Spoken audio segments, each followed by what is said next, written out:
அனைவருக்கும் வணக்கம். Welcome to TNPSC Ganesh YouTube channel. Friends, நம்ம டெட்டுக்காக 6th ஸ்டாண்டர்ட் சயின்ஸில் டேர்ம் 1 டேர்ம் 2 அனைத்து பாடங்களையும் கம்ப்ளீட் பண்ணிட்டோம். இந்த வீடியோ பதிவில் டேர்ம் 3ல் உள்ள லெசனுக்கு லைன் பை லைன் கொஸ்டின்ஸ் என்னங்கிறத பார்த்துடலாம்.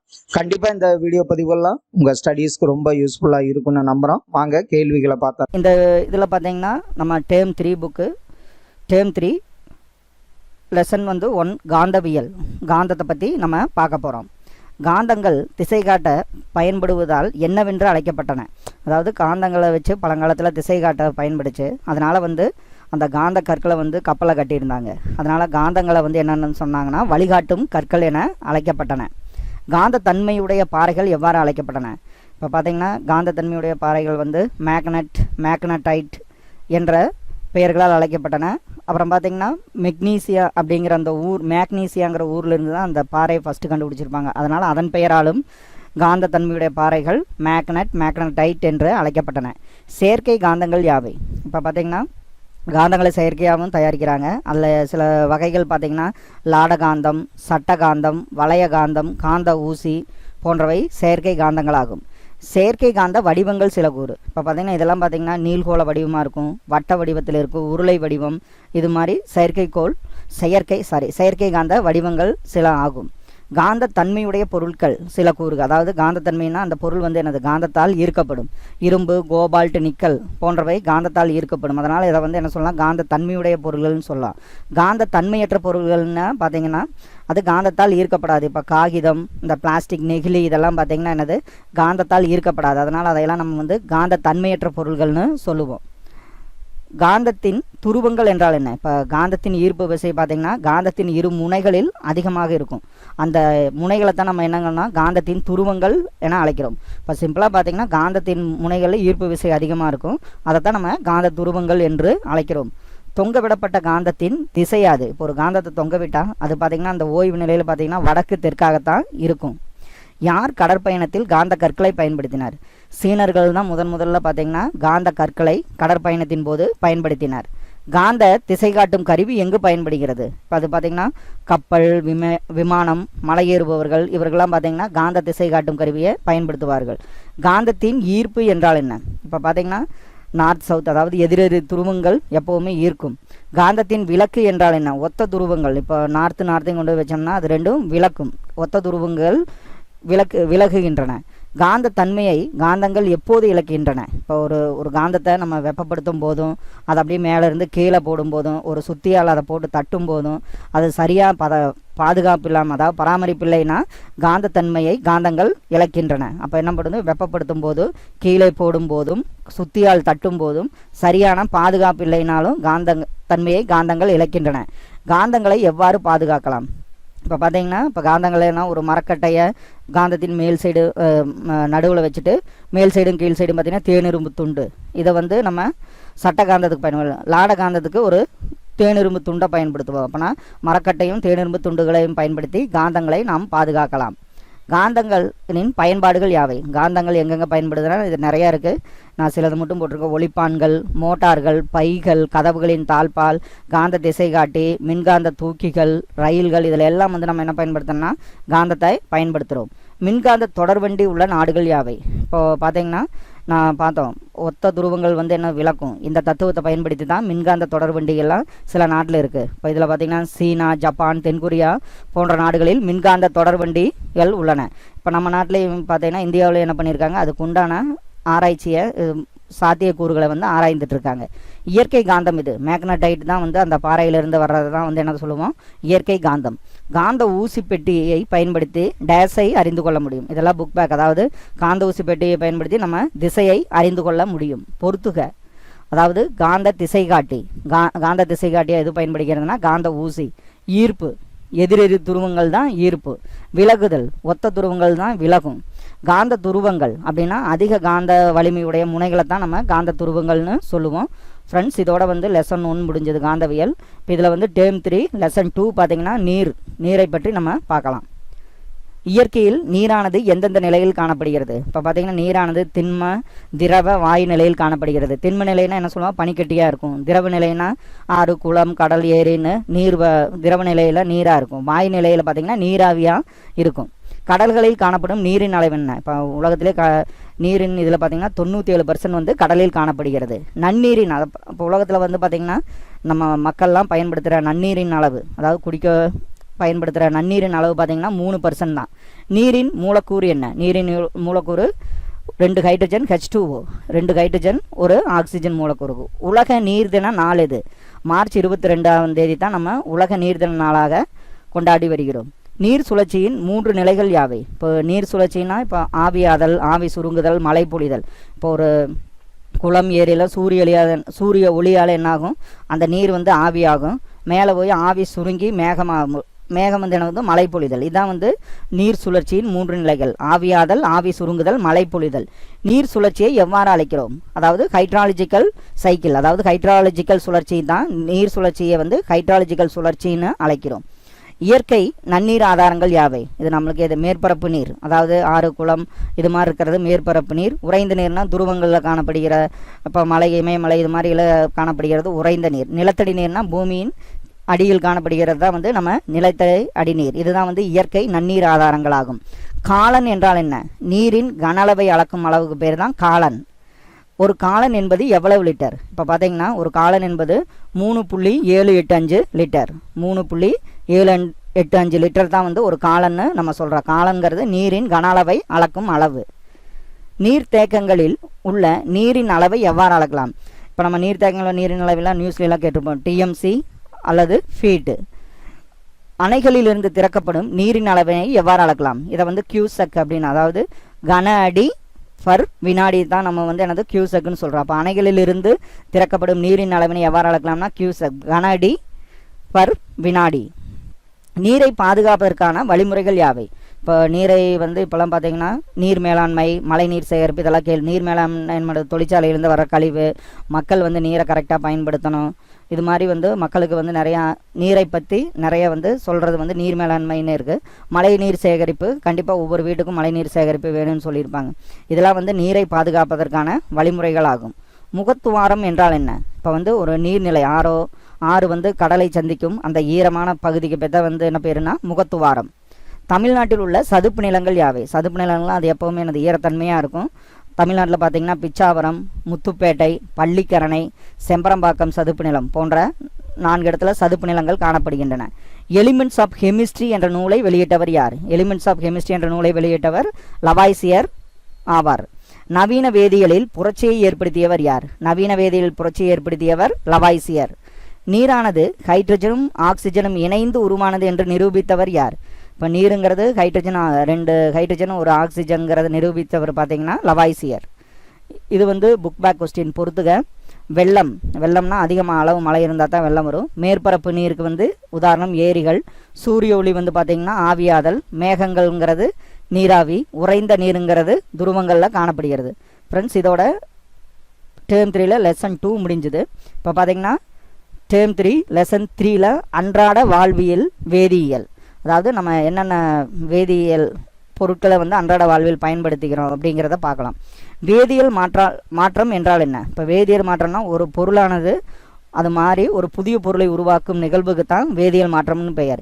இயற்பியல் மாற்றம்னா பார்த்திங்கன்னா அதோட ஒரு பொருளின் வடிவம், அளவு, பருமனில் ஏற்படும் மாற்றத்தை தான் நம்ம என்னன்னு சொல்லுவோம், இயற்பியல் மாற்றம்னு சொல்லுவோம்.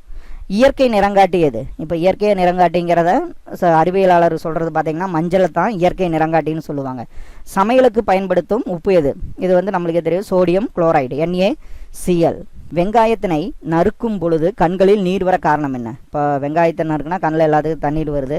இப்போ வெங்காயத்தில் உள்ள புரோப்பேன் தயால் எஸ் ஆக்சைடு அப்படிங்கிற ஒரு பொருள் தான் இது வந்து எளிதில் ஆவியாகும். அதனால் வந்து வெங்காயத்தை நறுக்கிறப்ப பார்த்திங்கன்னா என்ன ஆகும், அது ஈஸியாக ஆவியாக கண்களில் நீர் வர காரணமாக இருக்குது. இப்போ வெங்காயத்தில் உள்ள புரோப்பேன் தயால் எஸ் ஆக்சைடு அப்படிங்கிறத நாம் வச்சுங்க. சோப்பின் மூலக்கூறுகள் யாவை? இப்போ நம்ம ஒரு சோப்பு தயாரிக்கிறோன்னா அதில் வந்து பார்த்திங்கன்னா 2 மூலக்கூறுகள் பகுதி இருக்குது. நீரினை விரும்பும் பகுதி, நீரினை வெறுக்கும் பகுதி. நீரினை விரும்பும் பகுதியெல்லாம் அந்த அழுக்கு இதெல்லாம் நீக்கும். நீரினை வெறுக்கும் பகுதி வந்து பார்த்திங்கன்னா அந்த நீரில் இதாகும். சோப் தயாரிக்க பயன்படும் பொருட்கள் யாவை? இப்போ நம்ம சோப்பு எப்படி தயாரிக்கப்படுகிறதுனா அதுக்கு நீர் தேவைப்படும், சோடியம் ஹைட்ராக்சைடு, தேங்காய் எண்ணெய், அப்புறம் விலங்கு கொழுப்புகள் இதெல்லாம் பயன்படுத்தி தான் நம்ம என்ன பண்ண முடியும்னா சோப்பை தயாரிக்க முடியும். தாவரங்களுக்கு தேவைப்படும் முதன்மை ஊட்டச்சத்துக்கள் யாவை? இப்போ தாவரங்களுக்கு தேவைப்படும் முதன்மை ஊட்டச்சத்துக்கள் பார்த்தீங்கன்னா என்பிகே அப்படின்னு நாம வச்சுங்க. Nitrogen, phosphorus and potassium. NPK தான் தாவரங்களுக்கு தேவைப்படும் முதன்மை ஊட்டச்சத்துக்கள் ஆகும். கரிம உரங்களுக்கு உதாரணங்கள் யாவை? கரிம உரங்கள்னால் இயற்கை உரங்கள். இப்போ நம்ம சாணி இது போடுறது இதெல்லாம் வந்து பார்த்திங்கன்னா ஆட்டு இதெல்லாம் விலங்குகளினோட கழிவுகள் இதெல்லாம் பயன்படுத்தி, அப்புறம் மக்கிய குப்பை, செடி கொடிகளோட குப்பை இதெல்லாம் பயன்படுத்துறது தொழு உரம். இதே வந்து மண்புழு உரம்னு நம்ம கரிம உரங்களுக்கு உதாரணங்களாக சொல்லலாம். கரிம உரங்கள்னால் இயற்கை உரங்களாக பயன்படுத்துகிறோம். கனிம உரங்களுக்கு உதாரணங்கள் யாவை? கனிம உரங்கள்னால் இதை நம்ம செயற்கையாக இது பண்ணுவோம். அதுக்கு உதாரணங்கள் பார்த்திங்கன்னா urea, super phosphate, ammonium sulphate, potassium nitrate இதெல்லாம் வந்து பார்த்திங்கன்னா கனிம உரங்களுக்கு உதாரணங்களாகும். அமோனியம் சல்பேட்டில் எத்தனை சதவீதம் நைட்ரஜன் உள்ளது? இப்போ அமோனியம் சல்பேட் வந்து ஒரு செயற்கை உரம். இதில் பார்த்திங்கன்னா 21% நைட்ரஜன் உள்ளது. யூரியாவில் எத்தனை சதவீதம் நைட்ரஜன் உள்ளது? இப்போ யூரியாவில் பார்த்திங்கன்னா 46%, 46% நைட்ரஜன் உள்ளது. சூப்பர் பாஸ்பேட்டில் எத்தனை சதவீதம் பாஸ்பரஸ் உள்ளது? சூப்பர் பாஸ்பேட்டில் பார்த்தீங்கன்னா பாஸ்பரஸ் வந்து 8 முதல் 9% பாஸ்பரஸ் இருக்குது. பொட்டாசியம் நைட்ரேட்டில் எத்தனை சதவீதம் நைட்ரஜன் உள்ளது? பொட்டாசியம் நைட்ரேட்டில் 13% நைட்ரஜன் உள்ளது. பொட்டாசியம் நைட்ரேட்டில் எத்தனை சதவீதம் பொட்டாசியம் உள்ளது? பொட்டாசியம் நைட்ரேட்டில் 44% பொட்டாசியம் உள்ளது. உழவனின் நண்பன் யார்? உழவனின் நண்பன் யார் பார்த்தீங்கன்னா மண்புழு தான். சிமெண்ட்டை கண்டுபிடித்தவர் யார்? சிமெண்ட்டை கண்டுபிடித்தவர் வந்து வில்லியம் ஆஸ்பெடின். இவர் கண்டுபிடித்த ஆண்டு பார்த்தீங்கன்னா 1824ஆம் ஆண்டு. இவர் இங்கிலாந்து நாட்டை சார்ந்தவர். சிமெண்ட்டில் உள்ள பொருட்கள் யாவை? இப்போ சிமெண்ட்டில் என்னென்ன பொருள் கலந்து சிமெண்ட் கிடைக்குதுன்னா சுண்ணாம்புக்கள், களிமண், ஜிப்சம் இதெல்லாம் வந்து சிமெண்ட்டில் உள்ள மூலப்பொருட்கள் ஆகும்.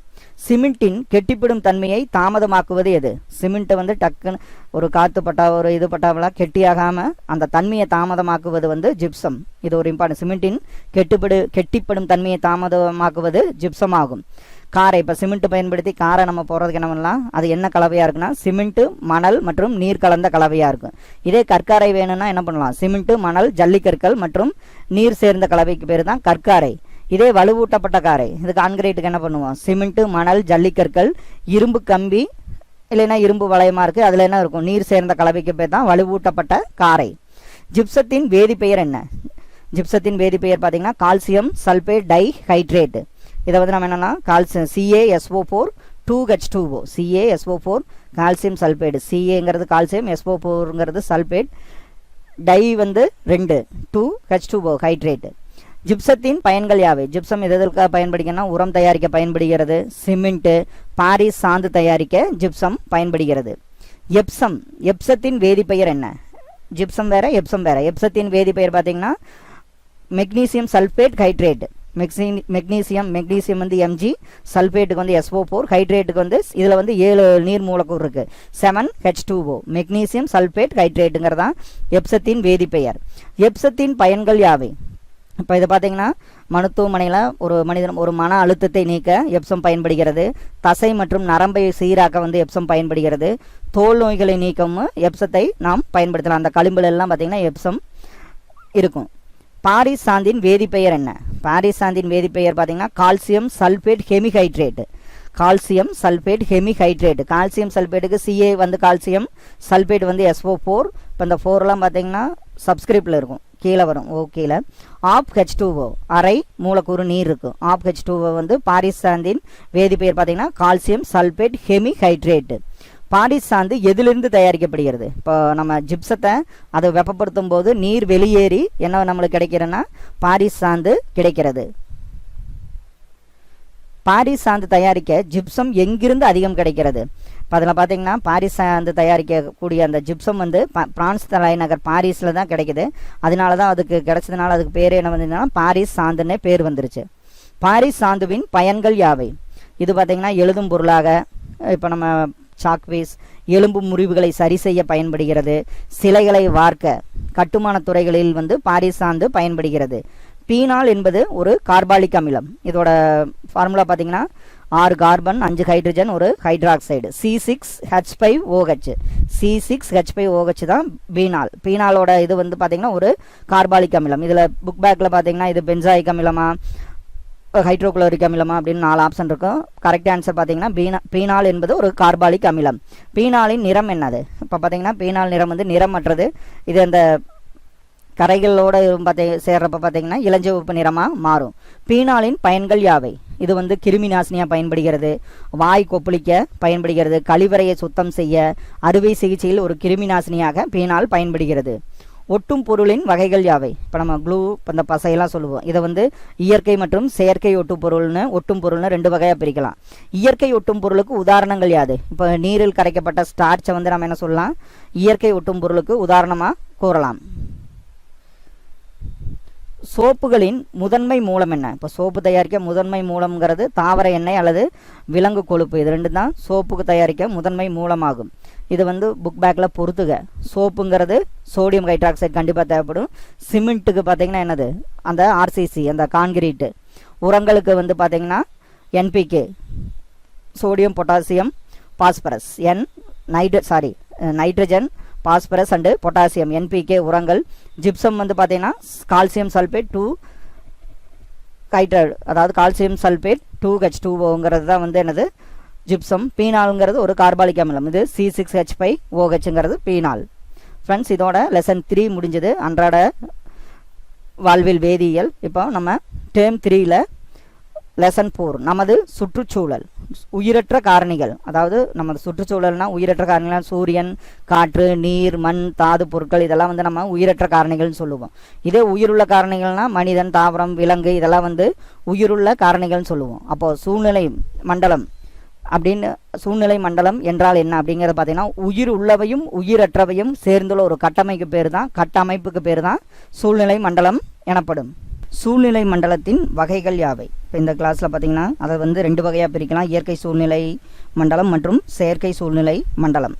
இயற்கை சூழ்நிலை மண்டலத்திற்கு எடுத்துக்காட்டுகள் பார்த்தீங்கன்னா நிலவாழ் சூழ்நிலை மண்டலம். அதுக்கு பார்த்தீங்கன்னா என்னது? நிலவாழ், நீர்வாழ், இது மாதிரி வரும். நிலவாழ் சூழ்நிலை மண்டலம்னா காடுன்னு சொல்லலாம்.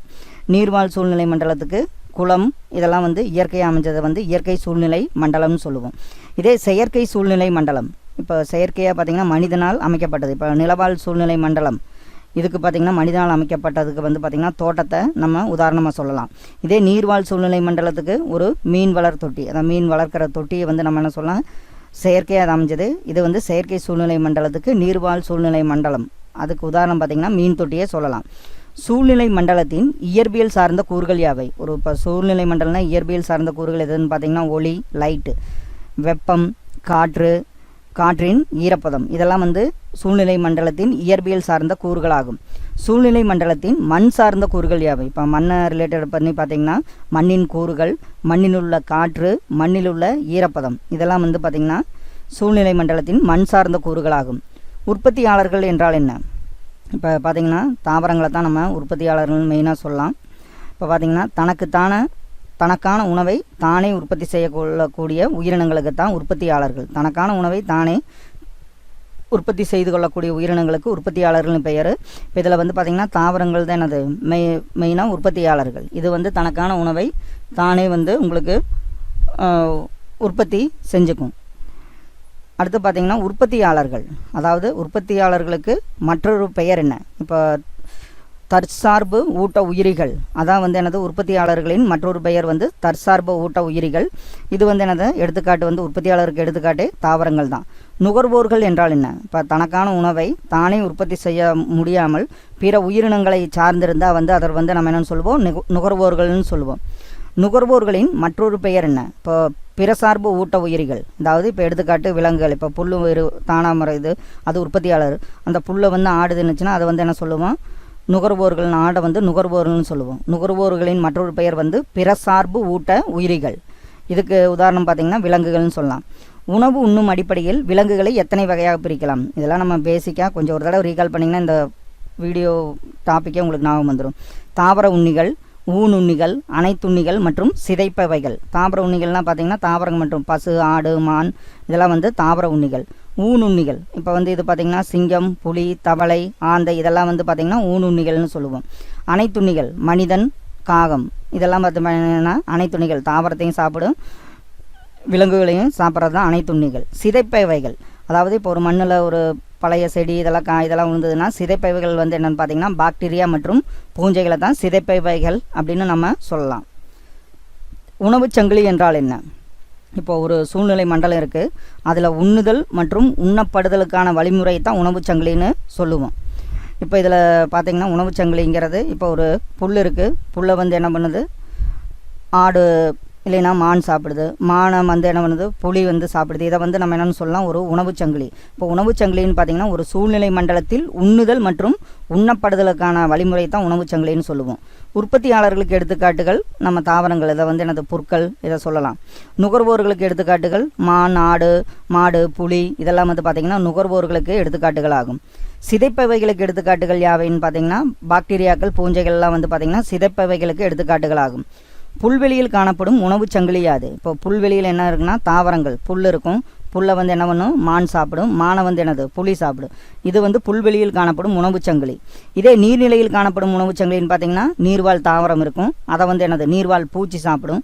அந்த நீர்வாழ் பூச்சியை லார்வாங்கிற உயிரினம் சாப்பிடும். இந்த லார்வாவை என்ன சாப்பிடுன்னா மீன் சாப்பிடும். இதான் வந்து நீர்நிலையில் காணப்படும் உணவுச் சங்கிலி. இதைத்தான் நம்ம உணவுச் சங்கிலின்னு சொல்கிறோம். உணவுச் சங்கிலியின் மூலம் கிடைக்கும் ஆற்றல் எதிலிருந்து தொடங்குகிறது? இப்போ உணவுச் சங்கிலின்னா மெயின் ஆற்றல் பார்த்திங்கன்னா சூரிய ஒளி மூலம்தான். உணவுச் சங்கிலிக்கு முதல் ஆற்றல் வந்து சூரிய ஒளி மூலம் தான் கிடைக்கிறது.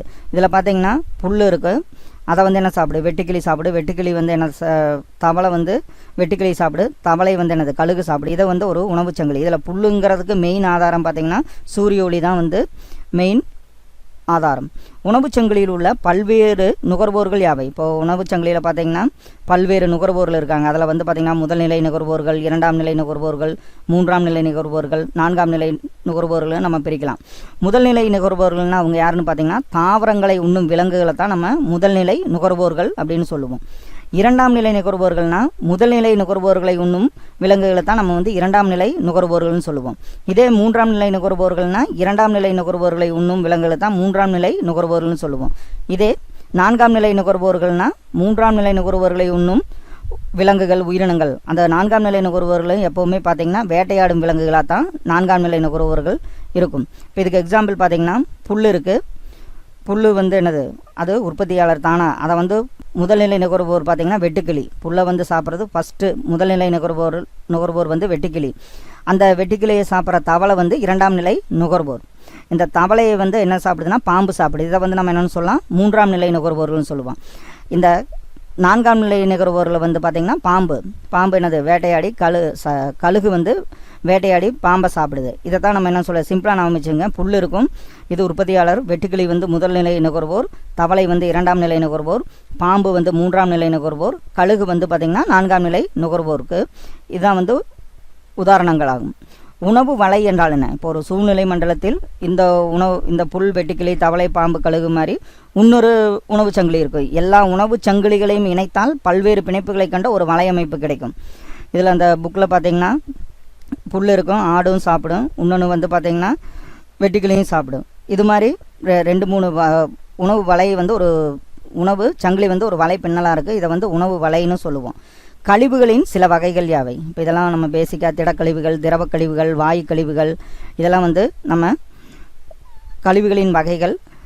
இப்போ திரவ கழிவுலாம் சாக்கடை நீர், திடக்கழிவுகள்னால் நம்ம குப்பை தொட்டியில் போடுறது, வாயு கழிவுனா தொழிற்சாலை மாசு, இதெல்லாம் வந்து கழிவுகளின் சில வகைகள் ஆகும்.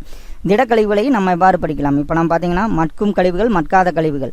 இப்போ நம்ம பழம் சாப்பிட்டு கீழே போட்டோம்னு வச்சுக்கோங்க, அந்த நிலத்தில் அது மக்கிடு. இதே வந்து ஒரு பிளாஸ்டிக் இதெல்லாம் போட்டோம்னா மட்காது. இதனால் திடக்கழிவுகளை நம்ம வந்து மட்கும் கழிவுகள், மட்காத கழிவுகள்னு 2 வகையாக பிரிக்கலாம்.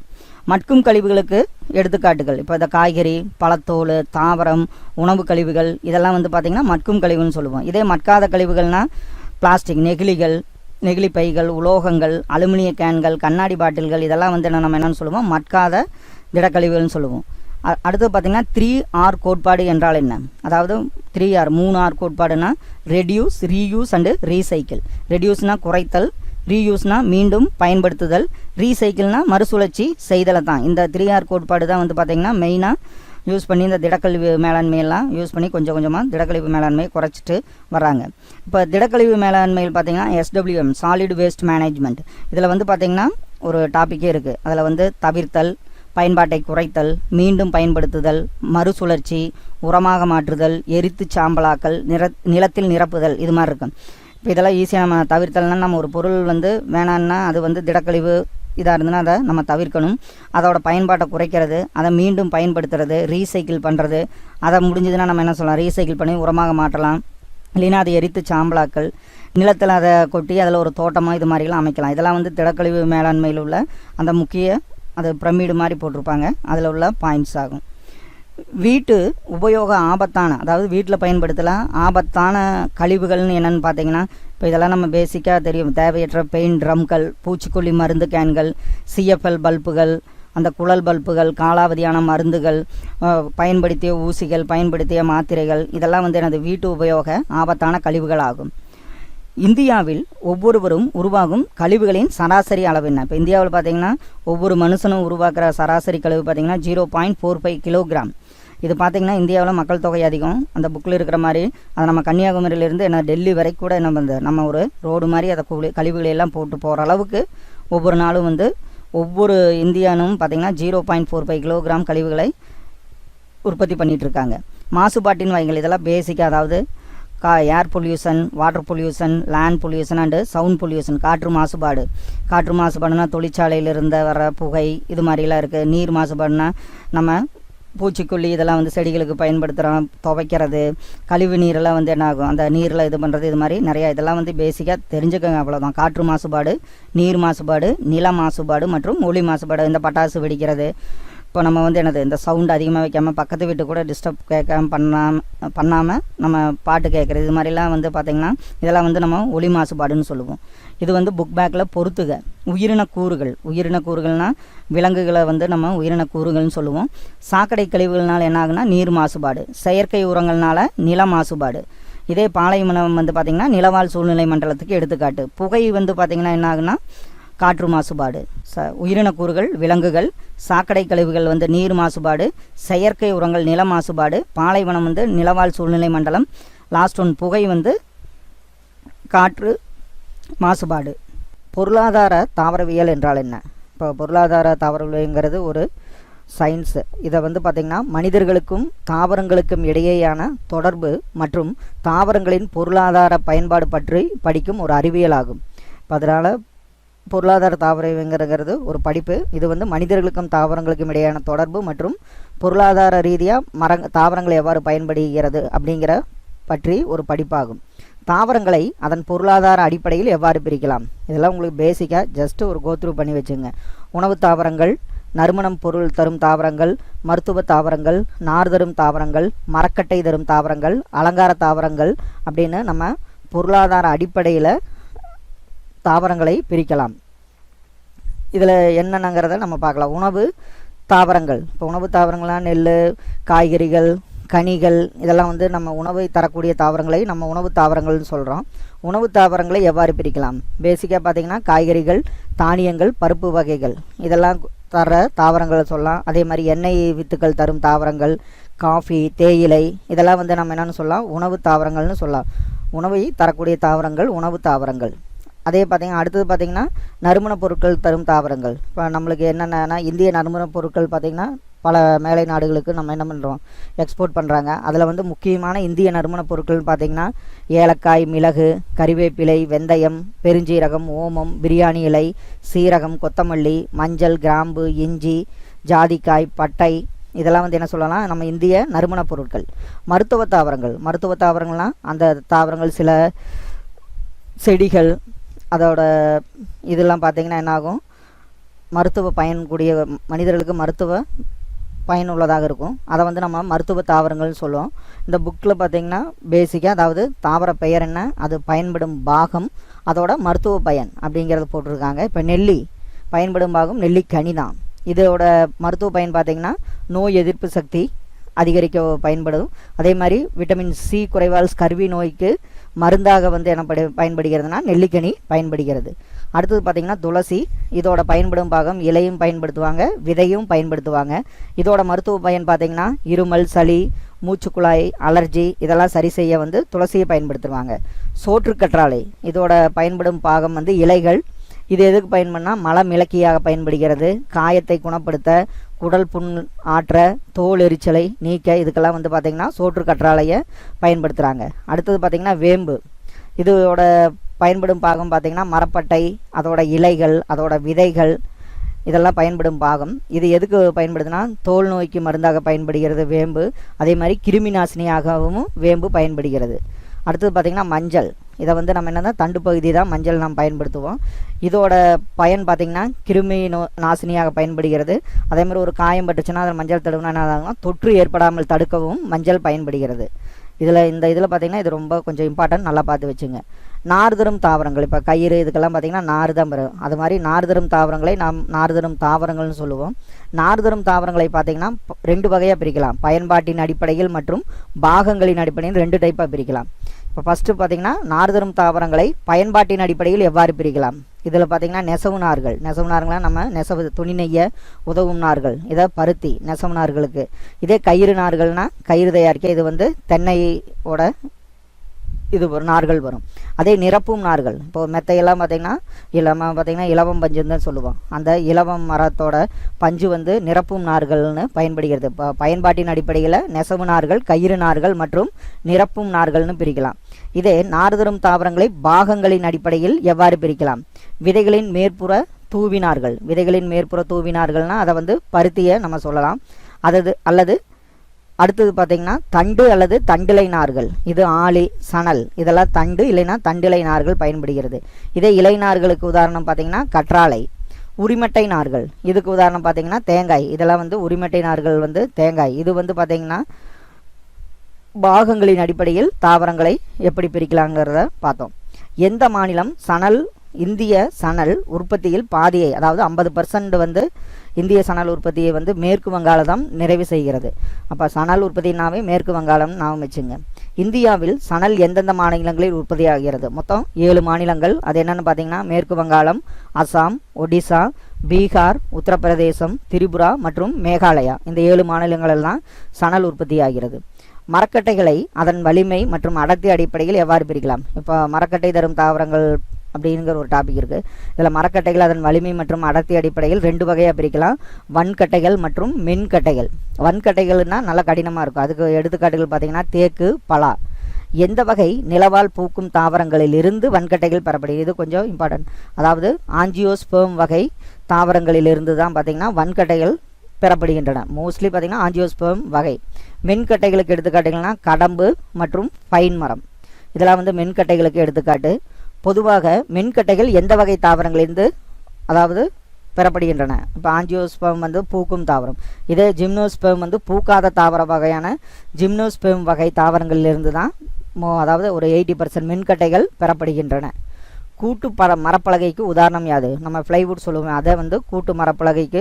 இது ஒவ்வொரு ஒட்டுப்பலகை, அதை தமிழில் சொன்னால் கூட்டு மரப்பலகைக்கு உதாரணம் ஃப்ளைவுட், ஒட்டுப்பலகை.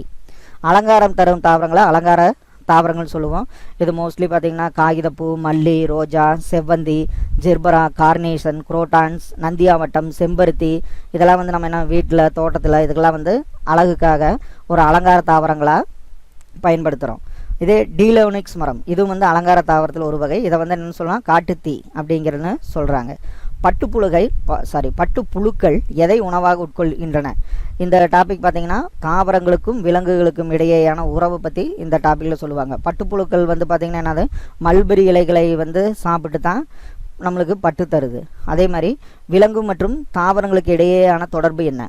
இதில் வந்து பார்த்திங்கன்னா அதாவது நம்ம மேல் கொஸ்டினில் பார்த்த மாதிரி மல்பெரி இலைகளை சாப்பிட்டு தான் அது என்ன வருது, பட்டு உற்பத்தி நடக்கிறது. பட்டுப்புழு மல்பெரி இலைகளை சாப்பிட்டு பட்டு உற்பத்தி. இதே அயல் மகரந்த சேர்க்கையில் பார்த்திங்கன்னா தேனி வந்து என்ன பண்ணும், தேன் வந்து நம்மளுக்கு கிடைக்கிறது. அதே பவளப்பாறைகளில் வாழும் தாவரம் மூலம் பார்த்திங்கன்னா அந்த இடத்துல பார்த்திங்கன்னா பவளப்பாறைகள் எந்த இடத்துல அதிகமாக இருக்கோ அந்த இடத்துல கடலில் பார்த்திங்கன்னா மீன் உற்பத்தி நிறையா கிடைக்கும். அதே மாதிரி விதைகள் பறவை, இப்போ ஒரு கனியவோ ஏதாவது ஒரு பறவை சாப்பிட்டுச்சுன்னா அதோட எச்சம் போய் ஒரு இடத்துல விழுந்துன்னா இந்த இடத்துக்கு பார்த்திங்கன்னா நீங்கள் சில கிணத்துலலாம் பார்த்திங்கன்னா அங்கே ஒரு மரமெல்லாம் முளைச்சி வந்திருக்கு, அதெல்லாம் பார்த்துப்பேன். அதெல்லாம் பார்த்திங்கன்னா அதோட எச்சத்தின் மூலம் விதைகள் பரவி தான் நம்மளுக்கு மரம் இதெல்லாம் வந்து உற்பத்தி ஆகிறது. தாவரங்களின் பிற பயன்பாடுகள் யாவை. இதெல்லாம் பார்த்திங்கன்னா பேசிக்காக மண் வளத்தை பாதுகாக்க பயன்படுகிறது. அதே மாதிரி மண் அரிப்பை தடுக்க பயன்படுகிறது. உயிரி எரிபொருளாக பயன்படுகிறது. ரப்பர் மற்றும் இயற்கை நெகிழிகள், பிளாஸ்டிக்காக வந்து ரப்பர் மற்றும் இயற்கை நெகிழிகளாக இருக்குது. அதே வேப்பெண்ணெய் பூசப்பட்ட யூரியா, இதெல்லாம் வந்து பார்த்திங்கன்னா தாவரங்களின் பயன்கள் ஆகும். வளிமண்டல நைட்ரஜனை மண்ணில் நிலைநிறுத்தும் தாவரங்கள் யாவை? இப்போ காற்றில் இருக்கிற நைட்ரஜனை மண்ணில் நிலைநிறுத்தும் தாவரங்கள்னு பார்த்தீங்கன்னா நீலப்பச்சை பாசி, பாக்டீரியா, சூடோமோனாஸ். இதெல்லாம் வந்து பார்த்திங்கன்னா என்ன பண்ணும், வளிமண்டல நைட்ரஜனை மண்ணில் நிலைநிறுத்தும் உயிரினங்கள் மற்றும் தாவரங்கள் ஆகும். எந்த தாவர கழிவுகளிலிருந்து மின்சாரம் தயாரிக்கப்படுகிறது? இப்போ சர்க்கரை ஆலை கழிவுகள், அதாவது கரும்பிலிருந்த சர்க்கரை ஆலை கழிவுகள் மூலம்தான் மின்சாரம் தயாரிக்கப்படுகிறது. உயிரி எரிபொருளாக எது பயன்படுகிறது? இப்போ உயிரி எரிபொருளாக பார்த்திங்கன்னா காட்டாமணக்கு தான் பயன்படுகிறது. இதில் வந்து பார்த்திங்கன்னா வெளிவிடும் இதனால எந்த ஒரு தீங்கும் கிடையாது. வேப்ப எண்ணெய் பூசப்பட்ட யூரியாவின் பயன் என்ன? இப்போ இந்திய விஞ்ஞானிகள் வந்து வேப்பெண்ணெய் பூசப்பட்ட யூரியா வந்து பயன்படுத்துகிறேன்னு சொல்கிறாங்க. இது வந்து பார்த்திங்கன்னா வேப்பெண்ணெய் பூசப்பட்ட யூரியாவில் இது நைட்ரஜனை மெதுவாக வெளியிடுது. அதனால் பார்த்திங்கன்னா தாவரங்கள் அதிக அளவு நைட்ரஜனை எடுத்து கொள்கின்றன. இதான் வந்து வேப்பெண்ணெய் பூசப்பட்ட யூரியாவின் பயனாகும்.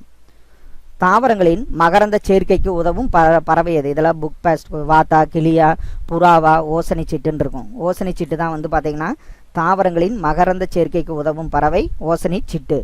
உலக உணவு தின நாள் எது? உலக உணவு தின நாள்னு ஒரு நாளை கொண்டாடுறாங்க. அது வந்து அக்டோபர் 16ஆம் தேதி. இந்தியாவின் தேசிய மரம் நம்மளுக்கே தெரியும் ஆலமரம். தமிழ்நாட்டின் மாநில மரம் வந்து பனைமரம். எந்த தாவரத்தின் உண்ணக்கூடிய விதைகள் பருப்புகள் ஆகும்? இப்போ அவரை குடும்பத்தை சார்ந்த தாவரங்களை வந்து பட்டாணி, சுண்டல் இதெல்லாம் சொல்கிறோம். அதோட தாவரத்தின் உண்ணக்கூடிய விதைகள் தான் பருப்புகள் ஆகும். அது எந்த குடும்பம்னா அவரை குடும்பம். இது புக் பேக்கில் பொறுத்துக. நார்தரும் தாவரம்னா உங்களுக்கு தெரியும் சணல். வன்கட்டைக்கு தேக்கு.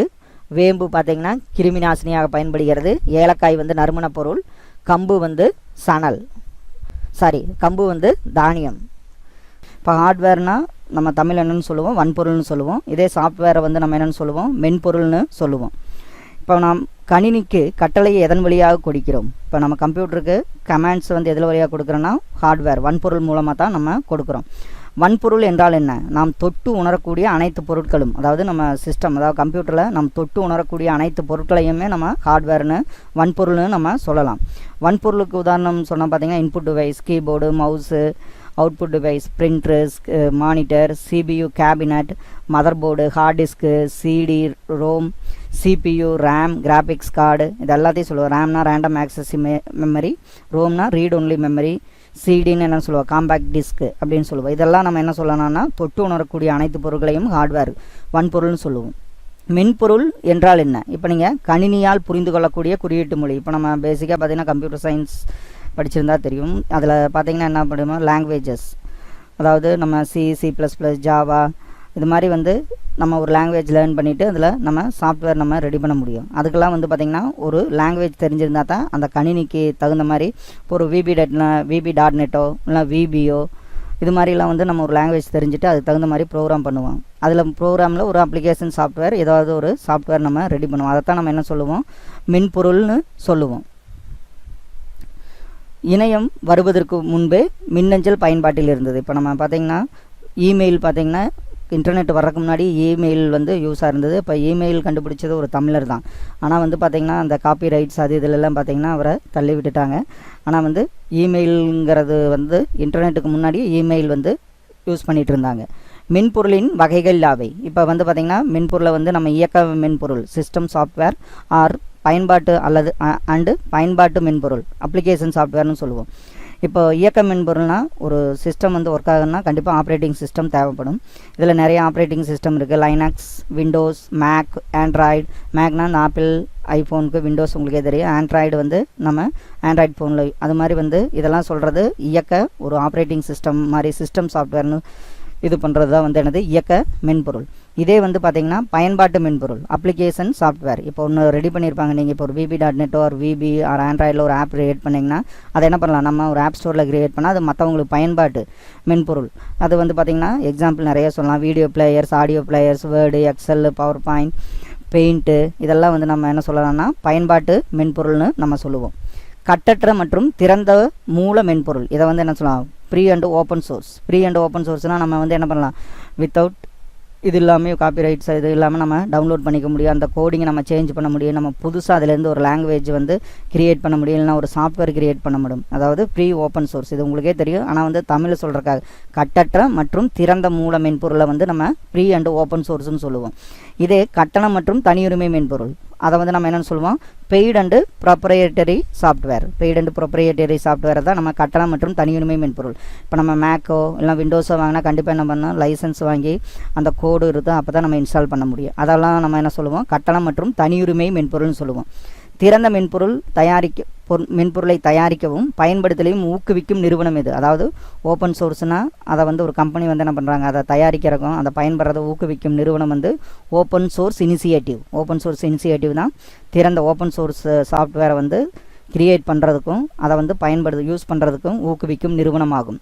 கட்டற்ற மற்றும் திறந்த மூல மென்பொருளுக்கு உதாரணம் பார்த்திங்கன்னா லைனக்ஸ், ஓப்பன் ஆஃபீஸ், ஜியோஜிப்ரா இதெல்லாம் வந்து நம்ம என்ன பண்ணலாம், ஓப்பன் சோர்ஸ் இருக்கும், இதை நம்ம ஈஸியாக டவுன்லோட் பண்ணிக்கலாம். ஜாவா. இதே வந்து கட்டணம் மற்றும் தனியுரிமை மென்பொருள், அதுக்கு நம்ம பே பண்ணி தான் நம்ம என்ன வாங்கணும், அந்த சாஃப்ட்வேரே வாங்க முடியும். அதை என்ன சொல்லலாம், விண்டோஸ் சொல்லலாம், Windows OS, MS office, Adobe Photoshop இதுக்கெல்லாம் நம்ம என்ன பண்ணணும், பே பண்ணி தான் நம்ம அந்த சாஃப்ட்வேர் வாங்க முடியும். மதர்போர்டுனா தாய் பலகை தமிழில். மைய செயலக பெட்டியினுள், அதாவது சிபியு, இது புக் பேக் கொஸ்டின். மைய செயலக பெட்டியினுள் சிபியுள் காணப்படாதது எது? அதுக்குள்ளே பார்த்திங்கன்னா ரேம் இருக்கும், சுவிட்ச் மோடு, பவர் சப்ளை எஸ்எம்பிஎஸ் இருக்கும், ஆனால் வந்து என்ன இருக்காது, மவுஸ் இருக்காது. இதெல்லாம் வந்து புக் பேக் கொஸ்டின். லைனக்ஸ் என்பது கட்டற்ற மற்றும் திறந்த மூல ஒரு மென்பொருள் தான் லினக்ஸ். டேஸ் என்பது ஒரு இயங்குதளமாகும் அப்படின்னு போட்டு ஆப்ஷன் பார்த்தீங்கன்னா குரோமா, இன்டர்நெட் ஆர் பென்ட்ரைவ் அப்படின்னு கேட்டிருக்காங்க. இதுக்கு கரெக்ட் ஆன்சர் பார்த்தீங்கன்னா ஆண்ட்ராய்டு தான். குரோம்னா ஒரு ப்ரௌசர், இன்டர்நெட் உங்களுக்கே தெரியும், பென்ட்ரைவ் தெரியும் உங்களுக்கு. பொறுத்து வந்து பார்த்திங்கன்னா மேக் ஓஎஸ், அதாவது மெசின்டாஸ் ஆப்ரேட்டிங் சிஸ்டம் பார்த்திங்கன்னா என்னென்னா கட்டணம் மற்றும் இதை வந்து நம்ம பே பண்ணி தான் வாங்கணும், கட்டணம் மற்றும் தனியுரிமை மென்பொருள். இதே சாஃப்ட்வேருக்கு எக்ஸாம்பிள் பார்த்திங்கன்னா ஜியோஜிப்ரா தான் சாஃப்ட்வேருக்கு எக்ஸாம்பிள். ஹார்ட்வேருக்கு வந்து நம்ம என்ன சொல்லலாம், ரேம் சொல்லலாம், ரேண்டம் ஆக்சஸ் மெமரி. கீபோர்டு வந்து என்னது, ஒரு உள்ளீட்டு கருவி. லினக்ஸ் என்பது இலவச மற்றும் கட்டற்ற மென்பொருள். இதை வந்து நம்ம ஓப்பன் சோர்ஸ் நம்ம ஈஸியாக டவுன்லோட் பண்ணிக்கலாம்.